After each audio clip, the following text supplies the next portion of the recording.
हम पुकार पुकार के बोल रहे हैं सर, आदमी लोग सुन रहे नहीं है। ये तो जादू वाला तेल नहीं है, ये 108 जड़ी बूटी का तेल रहता है। आरिफ मोहम्मद खान के बिहार के राज्यपाल बनने से राजनीतिक गलियारों में चर्चाओं का बाजार गर्म है। 26 साल बाद बिहार को मुस्लिम राज्यपाल मिला है। आरिफ मोहम्मद खान की नियुक्ति के पीछे कई मायने निकाले जा रहे हैं। कुछ का मानना है कि इससे मुस्लिम वोटों का विभाजन हो सकता है, जबकि कुछ का कहना है कि इससे भाजपा को अल्पसंख्यकों के बीच अपनी छवि सुधारने में मदद मिलेगी। कार्यकाल पूरा करने के बाद अगर जगह बदली तो ज्यादा चर्चा नहीं होती, लेकिन चुनावी साल में आरिफ मोहम्मद खान को बिहार का राज्यपाल बनाए जाने के बाद राजनीतिक गलियारे में बहुआयामी चर्चाओं का अवसर बनाया है।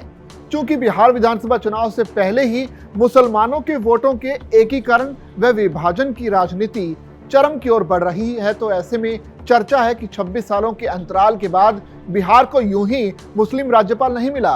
केरल की वामपंथी सरकार के साथ ही आरिफ मुद्दागत टकराव के कारण चर्चा में रहे, और ये भी अहम है कि मोदी सरकार में आनंदीबेन पटेल के बाद वो दूसरे व्यक्ति हैं जिन्हें पिछले एक दशक में बतौर राज्यपाल दूसरा कार्यकाल मिल रहा है।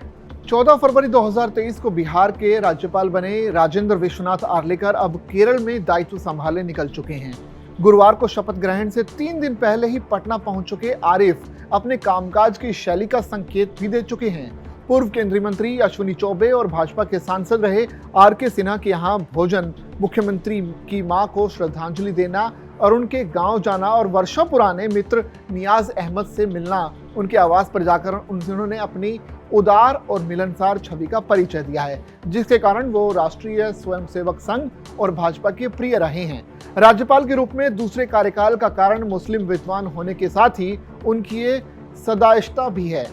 विद्वता जहां उच्चतर शिक्षा व्यवस्था में दायित्वों के प्रति आश्वस्त करती है, तो वहीं उदार छवि अपने एजेंडे पर आगे बढ़ रही भाजपा के प्रति अल्पसंख्यकों को किसी भी डर से निश्चिंत करती है। ऐसी छवि सहयोगी दलों को भी भाजपा के सानिध्य में अपने जनाधार की गारंटी देती है। उपचुनाव में बेलागंज में जदयू की जीत से बिहार के संदर्भ में यह गारंटी इसलिए भी महत्वपूर्ण हो गई है क्योंकि यहां विधानसभा की लगभग 4 दर्जन सीटों का परिणाम मुसलमानों के रुख से प्रभावित होता रहा है। माई यानी मुसलमान और यादव समीकरण में सेंधमारी से राजद को उस बेलागंज में मुंह की खानी पड़ी, वो जहां पिछले 6 चुनाव में निर्बाध जीतती रही थी। वोटों की सेंधमारी से जहां जन स्वराज पार्टी का भी योगदान है, जिसने विधानसभा की 40 सीटों पर मुस्लिम प्रत्याशी उतारने की घोषणा कर रखी है। मुसलमानों के वोट से वंचित होने की अपनी कुछ नेताओं की धारणा के बावजूद जेडीयू नेतृत्व की सहानुभूति इस वर्ग के साथ खड़ी है।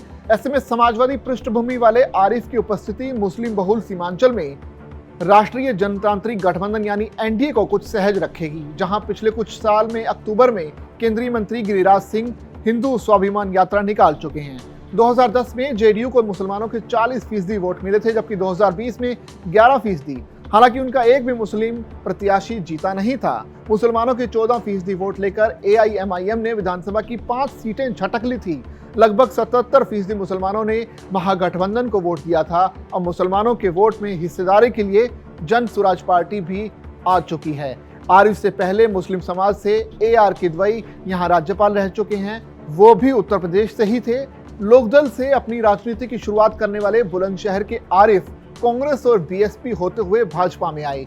शाहबानो कांड पर बेबाक राय के कारण कांग्रेस से बेदखल हुए। हाल फिलहाल योगी के नारे बटेंगे तो कटेंगे को सभी समाज के लिए उपयुक्त बताकर वो सुर्खियों में रहे।